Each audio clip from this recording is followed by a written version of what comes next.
எல்லா தோல் நோய்களுக்கும் இதுவே தீர்வு. ஸோ நம்ம வந்து இப்போ ஒரு ஃபங்க்ஷனுக்கு போகிறோன்னு வச்சுங்களேன், அழகாக நீட்டாக பண்ணிட்டு போவோம், ட்ரெஸ்லாம் பண்ணிட்டு போவோம். அந்த நீட்டாக ட்ரெஸ் பண்ணிட்டு போகிற இடத்துல ஒரு நம்மளுக்கு ஸ்கின்னில் ஒரு ப்ராப்ளம், அதாவது ஸ்கின்னில் ஒரு இச்சிங் வந்து எங்கேயாவது ஒரு சொரின்னு போல் இருந்ததுன்னா உடனே எங்கேயாவது மறைவான இடத்துக்கு போயிட்டு அந்த பகுதியில் சொரிஞ்சு விட்டு வந்தால் தான் நமக்கு ரிலாக்ஸாக இருக்கும்.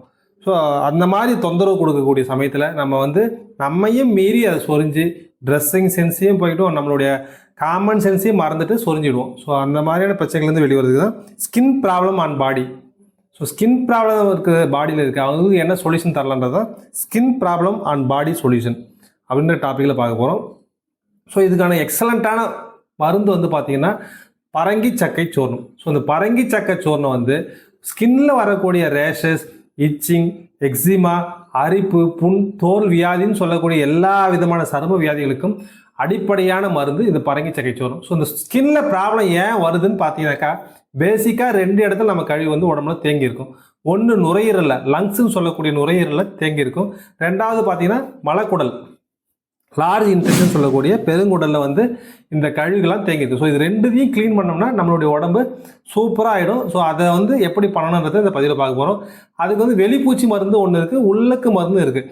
ஸோ வெளியில் வந்து பார்த்தீங்கன்னா சோறு வடித்த புழுங்கல் அரிசி சோறு வடித்த தண்ணி எடுத்து, அந்த சோறு வடித்த தண்ணி எடுத்து வச்சுக்கிங்க. ஆறின பிறகு அதை ஒரு சிட்டிகமாக 1 ஸ்பூன் மஞ்சத்தூள் போட்டு, அதை எங்கெல்லாம் உங்களுக்கு ஸ்கின்ல ரேஷஸ் இருக்கோ, அரிப்பு இருக்கோ, இச்சிங் இருக்கோ, புண்ணு இருக்கோ, சொறி, சிரங்கு, அரிப்பு போன்ற சரும வியாதிகளுக்கும் அந்த இடத்துல தடவுங்க. தடவிட்டு ஒரு 1/2 hour வெயிலில் போயிட்டு உட்காந்துட்டு அதுக்கப்புறம் நீங்கள் சேக்காய் போட்டு குளிங்க.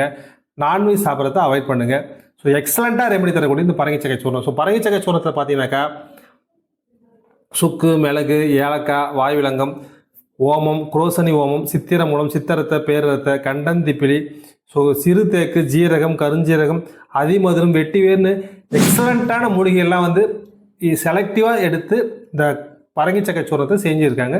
பரங்கி சக்கை சூர்ணம் உங்கள் நாட்டு மருந்து கடைகள் எல்லா ஊர்லேயுமே கிடைக்கும். ஸ்கின்ல ப்ராப்ளம் வருது, அடிப்படையான காரணத்தை இந்த லங்ஸையும் பெருங்குடலையும் க்ளீன் பண்ணுறதுக்கு, லங்ஸை க்ளீன் பண்ணுறதுக்கு வாரத்தில் 1 நாள் மூக்கு பயிற்சி பண்ணுங்கள். பெருங்குடலை க்ளீன் பண்ணுறதுக்கு வாரத்தில் 1 நாள் எளிமையாக பயிற்சி பண்ணுங்கள். டைம் இல்லாதவங்க 2 வாரத்துக்கு ஒரு வாட்டி பண்ணணும். இப்படி உங்களுடைய குடலையும் நுரையீரல் பகுதியும் க்ளீன் பண்ணிவிட்டு இந்த மருந்து, நான் சொன்ன மருந்து பரங்கி சக்கை சூர்ணத்தையும் அந்த வெளியில் பூசுகிற மஞ்சத்தூளையும் போட்டு பூசுனீங்கன்னா உங்களுக்கு எக்ஸலண்ட்டான ரிசல்ட் கண்டிப்பாக கிடைக்கும். ஸோ இந்த வாய்ப்பை ஏற்படுத்தி கொடுத்த இறைவனுக்கு மனமாற நன்றி கூறி விடைபெறுகிறேன். நன்றி, வணக்கம்.